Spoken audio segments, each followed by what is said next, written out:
안녕하세요. 사연TV입니다. 오늘 이야기는 1892년 미국에서 벌어진 일입니다.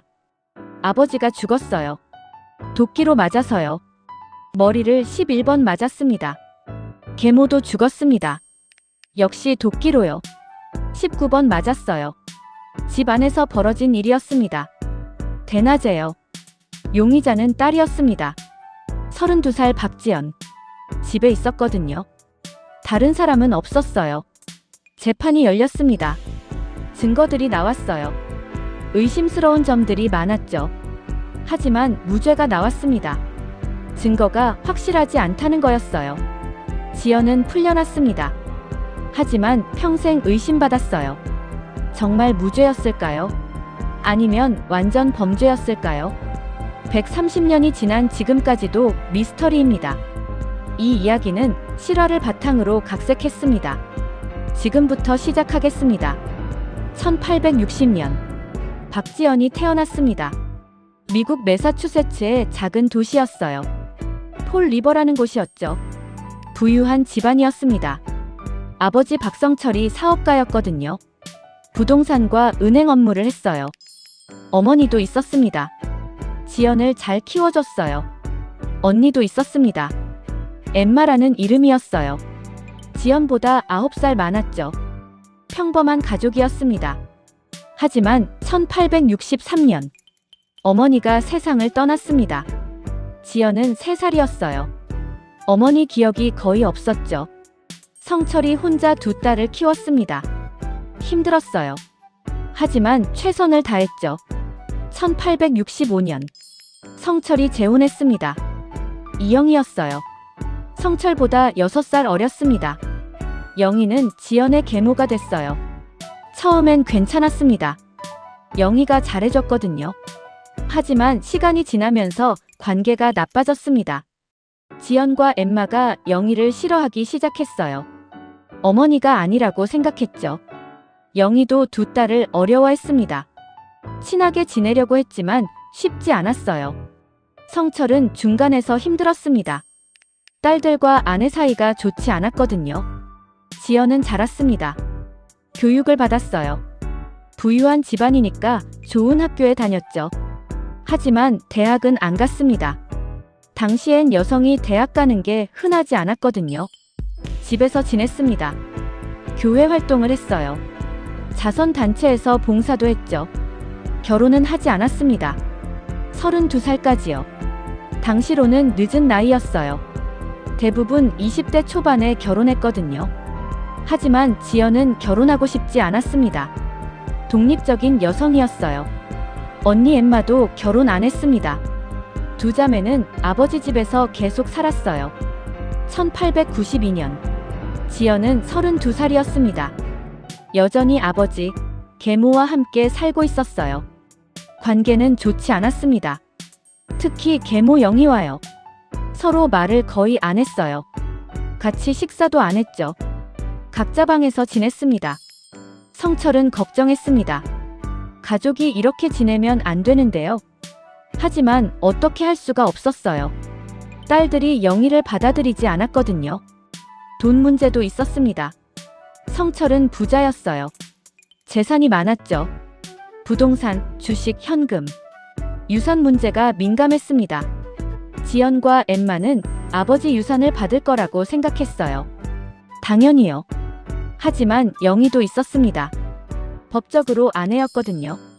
유산을 받을 권리가 있었죠. 성철이 영희한테 재산 일부를 줬다는 소문이 있었어요. 집을요. 지연과 엠마가 화났습니다. 우리 어머니 유산인데 계모한테 준다고 성철한테 따졌어요.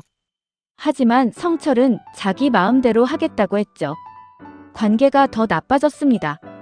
1892년 8월 3일 수요일 밤이었습니다. 집안 분위기가 이상했어요. 성철과 영희가 아팠거든요. 배가 아프다고 했습니다. 구토도 했어요. 영희가 의심했습니다. 음식에 뭔가 탔나? 지연한테 물어봤어요. 음식에 뭐 넣었냐고요? 지연은 화났습니다. 자기가 왜 그런 짓을 해요? 하지만 영희는 믿지 않았습니다. 계속 의심했어요. 그날 밤 긴장감이 흘렀습니다. 8월 4일 목요일 아침이었습니다. 더웠어요. 여름이었거든요. 기온이 30도가 넘었죠. 엠마는 집에 없었습니다. 친구 집에 놀러 갔었거든요. 며칠 전부터요. 집에는 성철, 영희, 지연, 그리고 하녀 한 명이 있었어요. 아침 식사를 했습니다. 하지만 같이 안 먹었어요. 따로따로 먹었죠. 성철이 나갔습니다. 일 보러요. 아침 9시쯤이었어요. 영희는 2층에 있었습니다. 청소를 하고 있었어요. 지연은 아래층에 있었습니다. 하녀는 밖에서 유리창을 닫고 있었어요. 평범한 아침이었습니다. 10시 30분쯤 성철이 돌아왔습니다. 일찍 온 거였어요. 몸이 안 좋았거든요. 어젯밤 배탈 때문이었죠. 집에 들어왔습니다. 거실 소파에 누웠어요. 쉬려고요. 지연이 봤습니다. 아버지가 집에 왔다는 걸요. 11시쯤 조용했습니다. 성철은 소파에서 자고 있었어요. 피곤했거든요. 영희는 여전히 2층에 있었습니다. 지연은 지하실에 있었어요. 다림질을 하고 있었죠. 하녀는 밖에 있었습니다. 11시 10분쯤 지연이 소리쳤습니다. 하녀를 불렀어요. 급히요. 하녀가 달려왔습니다. 무슨 일이냐고 물어봤어요. 지연이 말했습니다. 아버지가 죽었다고요. 하녀가 놀라 거실로 갔습니다. 끔찍한 광경이었어요. 성철이 소파에 누워 있었습니다. 하지만 죽어 있었어요.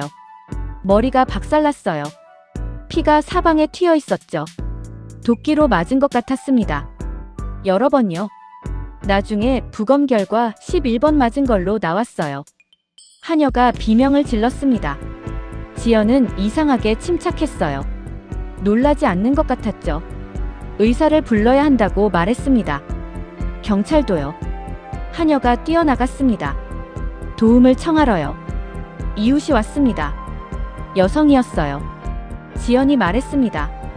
아버지가 죽었다고요. 누군가 들어와서 죽인 것 같다고 했죠. 이웃이 물어봤습니다. 계모는 어딨냐고요. 지연이 생각해보니 영희가 안 보였습니다. 2층으로 올라갔습니다. 객실에 영희가 있었어요. 바닥에 쓰러져 있었습니다. 역시 머리가 박살났어요. 피투성이었죠. 도끼로 맞은 거였습니다. 19번이나요. 두 사람 다 죽어 있었습니다. 의사가 왔습니다. 확인했어요. 이미 죽었다고 했죠. 경찰이 왔습니다. 현장을 봤어요. 끔찍한 살인이었습니다. 경찰이 조사를 시작했습니다. 먼저 집을 확인했어요.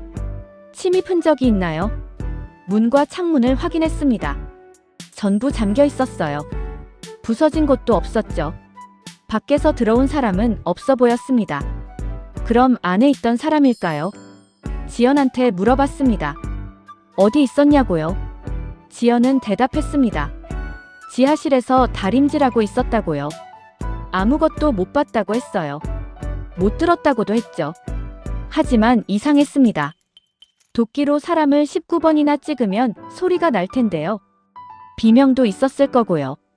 지연은 못 들었다고 했습니다. 하녀한테도 물어봤습니다. 하녀는 밖에서 창문 닫고 있었다고 했어요. 아무것도 못 봤다고요. 경찰은 의심했습니다. 지연을요? 집에 있었거든요. 다른 사람은 없었고요. 도끼를 찾았습니다. 지하실에 있었어요. 피가 묻어 있었습니다. 씻어낸 흔적도 있었어요. 증거였습니다. 지연한테 다시 물어봤습니다. 정말 아무것도 모르냐고요. 지연은 침착했습니다. 모른다고 했어요. 자기는 지하실에 있었다고 했죠. 계속 같은 대답이었습니다. 경찰은 집을 더 수색했습니다. 지연 방에서 옷을 찾았어요. 핏자국이 있는 것 같았어요. 지연은 그게 자기 옷이 아니라고 했습니다. 아니면 페인트라고 했죠. 확실하지 않았습니다. 며칠 후 경찰이 결정했습니다. 지연을 용의자로 지목했어요. 증거들이 있었습니다. 집에 있었다는 것, 침입자 없었다는 것, 도끼가 집에 있었다는 것, 그리고 동기도 있었어요. 유산이요. 성철이 죽으면 지연과 엠마가 재산을 받습니다. 영희도 죽으면 더 많이 받고요. 8월 11일 지연을 체포했습니다. 살인 혐의였어요. 마을이 충격받았습니다. 지연은 평범한 사람이었거든요. 교회 다니고 자선 활동하고 조용한 여성이었어요. 그런 사람이 아버지와 계모를 도끼로 죽였다고 믿기 힘들었습니다. 하지만 증거가 있었어요. 재판이 시작됐습니다. 1893년 6월이었어요. 전국적 관심을 받았습니다. 신문이 매일 보도했어요.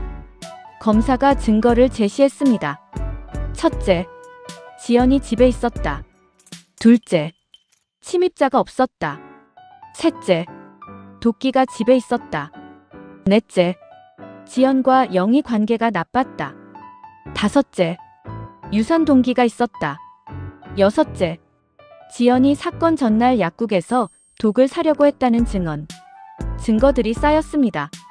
하지만 변호사가 반박했습니다.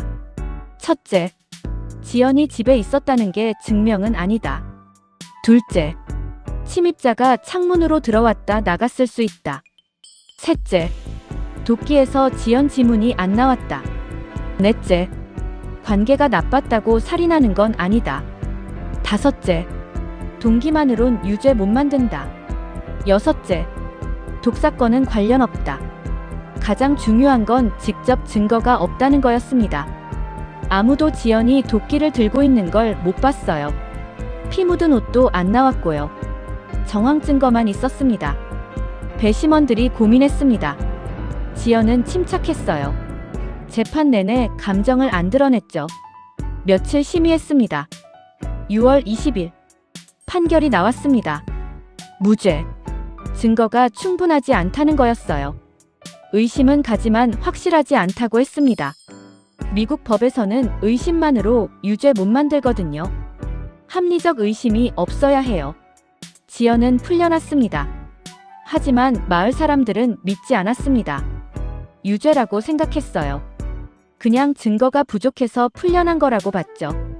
지연을 피했습니다. 말도 안 걸었어요. 지연은 외로웠습니다. 언니 엠마랑 함께 살았어요. 아버지 유산으로 새 집을 샀습니다. 크고 좋은 집이었어요. 하지만 친구는 없었죠. 교회도 못 갔습니다. 사람들이 째려봤거든요. 자선단체도 받아주지 않았어요. 고립됐습니다. 하지만 지연은 계속 살았습니다. 조용히요. 여행도 다녔어요. 연극도 봤죠. 돈은 많았으니까요. 언니 엠마와도 사이가 나빠졌습니다. 1905년에 엠마가 집을 나갔어요. 이유는 모릅니다. 하지만 두 자매가 싸웠다는 소문이 있었어요. 지연은 혼자 살았습니다. 하녀들을 고용했어요. 하지만 오래 못 있었죠. 지연 집에서 일하는 게 무서웠거든요. 마을 사람들은 계속 수군거렸습니다. 저 여자가 아버지를 죽인 거라고요. 도끼로요. 동요까지 만들어졌습니다. 리지 보든이 도끼를 들었네. 계모를 19번 찍었네. 무슨 짓을 했는지 깨달았을 때 아버지를 11번 찍었네. 아이들이 불렀어요. 리지 보든 노래라고요. 지연은 들었을 겁니다. 고통스러웠겠죠. 하지만 아무 말도 안 했습니다. 평생요. 1927년 지연이 세상을 떠났습니다. 66세였어요. 폐렴이었죠. 혼자 죽었습니다. 가족도 친구도 없이요. 유산은 동물보호단체에 갔습니다. 지연이 동물을 좋아했거든요. 장례식은 조용했습니다. 몇 명만 왔어요. 무덤에 묻혔습니다. 가족 묘지예요. 아버지, 계모 옆이었죠. 아이러니했습니다. 진실은 뭐였을까요? 지연이 정말 아버지와 계모를 죽였을까요? 많은 사람들이 그렇다고 믿습니다. 증거들이 있었거든요. 집에 있었고, 동기도 있었고, 다른 용의자도 없었어요. 재판에서 무죄 나온 건 증거가 확실하지 않아서였죠. 직접 증거가 없었으니까요. 하지만 정황상 지연이 가장 의심스러웠습니다. 그럼 어떻게 했을까요? 아침에 영희를 먼저 죽였을 겁니다. 2층에서요. 도끼로 19번 찍었죠. 그리고 씻었습니다. 피를요. 옷을 갈아입었어요. 아버지가 집에 돌아왔습니다. 소파에 누웠죠. 잠들 때까지 기다렸습니다. 그리고 도끼를 들었어요. 11번 내리쳤습니다. 아버지 머리를요. 순식간이었을 겁니다. 도끼를 지하실에 숨겼어요. 씻었죠. 그리고 하녀를 불렀습니다. 마치 지금 발견한 것처럼요. 침착하게 행동했습니다. 감정을 안 드러냈어요. 경찰한테 일관되게 말했습니다. 지하실에 있었다고요. 아무것도 모른다고요. 증거를 남기지 않았습니다. 피 묻은 옷은 태웠을 거예요. 도끼도 깨끗이 씻었죠. 완벽한 범죄였습니다. 하지만 확실하지 않습니다. 다른 가능성도 있습니다. 정말 침입자가 있었을 수도 있어요. 창문으로 들어왔다가 나간 거죠. 혹은 하녀가 했을 수도 있습니다. 동기는 모르지만요. 혹은 완전히 다른 누군가. 130년이 지난 지금도 모릅니다. 지연은 평생 말하지 않았거든요.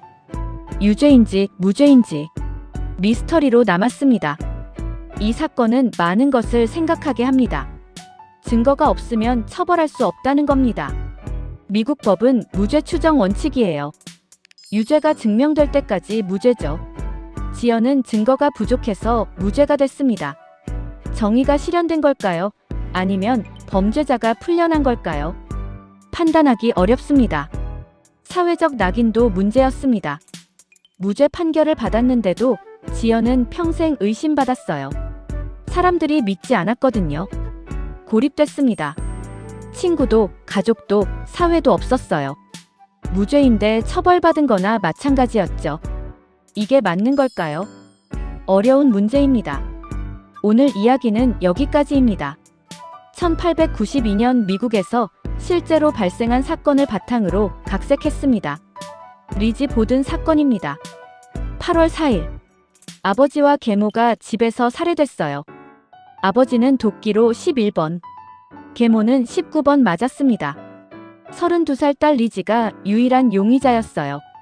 집에 있었고 침입자는 없었고 동기도 있었죠. 체포됐습니다. 재판이 열렸어요. 하지만 무죄 판결이 났습니다. 직접 증거가 없었거든요. 리지는 풀려났어요. 하지만 평생 의심받았습니다. 1927년 죽을 때까지 혼자 살았어요. 진실은 밝혀지지 않았습니다. 130년이 지난 지금도 미스터리로 남아있어요. 미국 역사상 가장 유명한 미제 사건 중 하나입니다. 시청해주셔서 감사합니다. 즐겁게 보셨다면 구독과 좋아요 부탁드립니다. 다음 영상에서 만나요.